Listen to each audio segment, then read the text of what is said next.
welcome to The Explainer. Today, we're going to talk about something wild, how data is totally remixing the music industry. We're going to peel back the curtain and see how algorithms and blockchains are changing literally everything, from the first few seconds of a song all the way to how artists even get paid. So let's start with this quote from producer Ryan Tedder. It nails the whole situation perfectly. Think about it. In the streaming age, when you drop a new track, you're not just up against this week's other releases. Nope. You're competing with every single song from the last 70 years, all just a click away. It's an unbelievably crowded space. To really get where music is going, first we have to understand who's been running the show for the past decade or so. Let's call it the age of the hitmaker. I mean, just look at someone like Drake. His career is practically a masterclass in modern music dominance.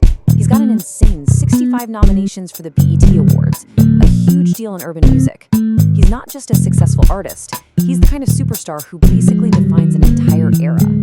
And look, Drake isn't some kind of outlier here. He's really just the poster child for a much bigger trend. This chart tells the whole story. When you dig into the Billboard data, you find that established hitmakers, the big names, now make up a staggering 60% of all songs on the charts. That's an all-time high. The superstars are more dominant than they've ever been. But, and this is a big but, even while these superstars seem to have a tighter grip than ever, the ground is shifting under their feet. The actual rules for getting popular are being rewritten, and there's this huge conflict brewing right under the surface. And this right here is the source of all that chaos. Every single day, over 100,000 new songs are uploaded to Spotify alone. I mean, think about that. Not per month, not per week, per day. It's creating this absolute ocean of noise, and it makes it almost impossible for any one song to actually cut through. So this has kicked off this really fascinating debate, right? You've got two big ideas clashing. On one side, you have the winner-takes-all theory, which says a few megastars will just soak up all the attention. And on the other, you've got the long-tail theory, which predicted that streaming would let us all discover our own favorite niche artists, spreading the love around. So which one is it? Well, all the data, like the chart we just saw, is pointing in one very clear direction. It really seems like we're living in a winner-takes-all world. And that makes the job of a new artist trying to get noticed harder than it has ever been in history. So, if you're in the industry, what do you do about this? Well, the first tech solution is basically to fight data with more data. It's not just about discovering hits anymore. It's about using artificial intelligence to actually engineer them from the ground up.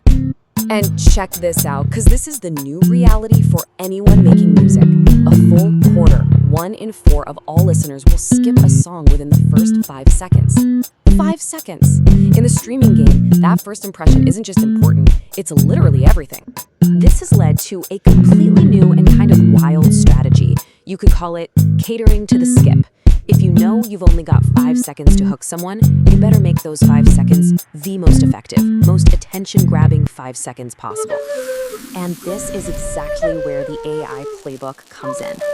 Labels are using it to build the perfect, unskippable intro. So first the AI identifies the catchiest vocal hook and tells you to put it right at the very beginning. Then it runs predictive analysis to figure out which chords and beats keep people from hitting skip. And finally, it actually matches the energy level to other big hits so the song just slides perfectly into a popular playlist. It's basically music by data science. But okay, engineering the perfect song, that's just one side of the coin. There's another huge piece of tech that's being used to solve one of the oldest, most annoying problems in music: how artists actually get paid for their work. The old royalty system is, to put it mildly, a mess. It's this tangled web of labels, publishers, and collection agencies, and they all take their cut. The result? Insane delays. We're talking artists waiting up to 2 years to get paid. And after everyone has taken their piece of the pie, the artist can be left with as little as 12 cents on the dollar that their music earned. So what's the fix? Well, there's this really cool idea called music rights tokenization. To put it simply, you use blockchain to turn the rights to a song's future earnings into a digital token. It's basically like turning a song into a stock that you can buy and sell. And the difference here is just night and day. This new model gets rid of that slow, complicated, old-school system and replaces it with one that's direct, transparent, and instant. It uses something called smart contracts, which are basically just automated agreements to send royalty payments directly to the token holders the second a song gets streamed. No middlemen, no waiting. Now, this is what's so revolutionary about it. It completely changes the relationship between an artist and their fans. You get artists like the legendary rapper Nas, who can sell tokens for his songs directly to the people who love his music. All of a sudden, you're not just a listener anymore. You're an investor with a real financial stake in that artist's success. So what we're really looking at here is a fork in the road for music, driven by two incredibly powerful technologies. On one path, you have AI creating these super optimized, data-driven hits that might end up being a little formulaic. And on the other path, you have blockchain creating this new direct-to-fan economy that gives artists and their listeners way more power. And that leaves us with this massive question for the future of music, both as an art and as a business. As these technologies get more and more powerful, are we headed for a world of perfectly engineered hits that maybe lack a little soul?